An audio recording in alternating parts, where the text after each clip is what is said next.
Hi, my name is Jade, And my name is Fer.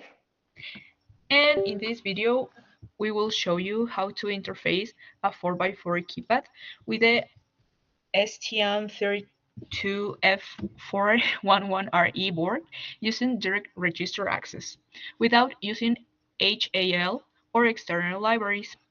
We'll talk through the code step by step to understand how we scan the keypad and detect which key is pressed.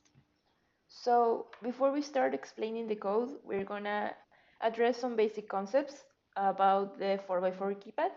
This keypad has 4 rows and 4 columns. When you press a key, it connects a row to a column. So we scan the keypad by setting one row low at a time, then reading the input from the columns. And finally, if a column reads low while a row is low, it means that a key in that row column position is pressed, as we're going to see in each step of this code. So the first thing is that we have to include these standard libraries for basic types of data and also the printf output. Now we have a void function that is simply delayed function. It's used to debounce the keypad. When a key is pressed, the signal might bounce or flicker, so this delay helps avoid multiple read readings. So now this first part of our main function, we're going to set the pointers. We're going to declare these pointers to the main UPAEP registers. First, this HV1 ENR, this is its base address, and this is going to enable the clock for the GPIOC, which is the one we're going to use, the C port. Then the moder is going to configure the pins as either input or output. The ODR, which is the output data register, it's going to let us write the values to the pins. Then the IDR, that's the input data register, and it's going to let us read the state of those pins. And the PUPDR is going, it stands for pull up or pull down configurations, and it's going to be for the input pins. And these numbers here, these specifications are all of the base addresses. So first, we're going to enable the peripheral clock for the GPIOC by setting the bit 2 of the HV1 ENR. This is the Advanced High Performance Bus 1 enabler. Now for the pin for configurations. These first two, this sets PC0 to port C3 as outputs for the rows. Then the port C4 to port C7 remain as inputs for the 4 columns. Now the next ones.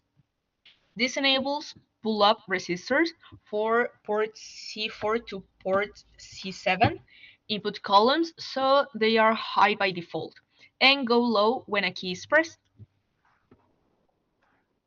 So now we're gonna see this main loop that we have here. We are gonna enter this infinite loop to continuously scan the keypad. So first we're gonna start with the first row, which is row 1 and PC0. This is gonna set PC1, PC2, and PC3 high and PC0 low. These are the pins. And if a button in row 1 is pressed, it connects PC0 to a column, which is the pins PC4 to PC7. Now we have this line here. This is an if condition. This pointer port C IDR and operation is going to check the state of the column PC4. And if the result is 0, if it's negated with this operator, it means that PC4 is low. So the key in row 1 and column 1 is going to be pressed. Then we have a delay that we wait briefly to debounce and print the detected key.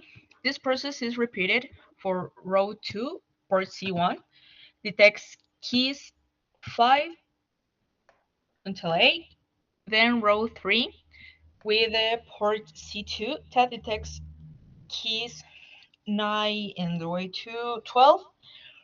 row 4 with port C3 that detects keys 13 to 16. Each time we set all rows high, set one specific row low, and check each column to see if it reads low. If yes, that means the bottom in that row column position is pressed.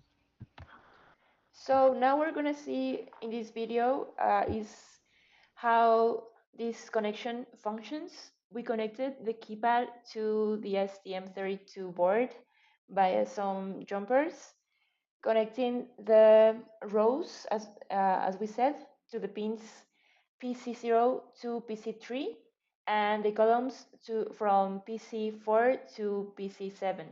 And as we can see, what we did is opening the debugger view, and in this console we are able to see how each time we press one button there's a function printf that prints the message of which button is going to be pressed.